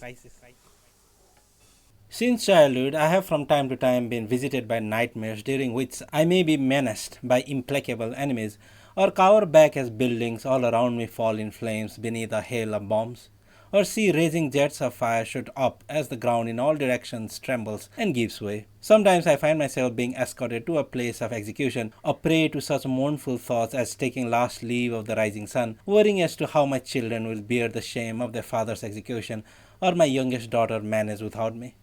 Occasionally I am beset by serpents or seized by vampires. Always these nightmares are full of horridly realistic detail, and my emotions are those of a man really caught in one of those grim predicaments. Such dreams still afflict me now and then, but they have lost a good deal of their power to terrify. For one night I made the discovery that a sharp ejaculation of Tara's mantra instantly cuts off whatever danger may be threatening. I seldom wake at that point, but the threatening circumstance is dealt with, and the dream takes a pleasant course, during which I behold a mountainous island rising from a foam-capped sea, Tara's Potala in the Southern Ocean, or some similarly delightful scene of which the colors especially are infinitely lovelier than anything known to me in waking life. Occasionally the pattern differs. Not long ago I dreamed that I had been brought to a place of confinement from which the sole egress lay through a well-guarded floor. Somehow I knew that I had been unjustly consigned to a home for the mentally afflicted. A scaffold would have seemed less mournful. The attendants obviously took a sadistic pleasure in my frantic appeals to be released. As usual, the Yidam's mantra did not arise in my mind until I had reached the point of absolute despair. The recollection brought a moment of great joy, but this time, before I had time to utter it, one of my sneering captors pronounced it himself, adding with a grin, "What are you waiting for? By all means call upon your precious Yidam, if you care to waste your breath." I was appalled. Never had I felt such cruel despondency. Almost I abandoned my Yidam, but not quite. Scarcely daring to hope, I uttered the mantra, though the immediate effect was merely to excite a derision which vanquished whatever slender thread of hope remained. Within seconds I was walking through the window unimpeded by its bars.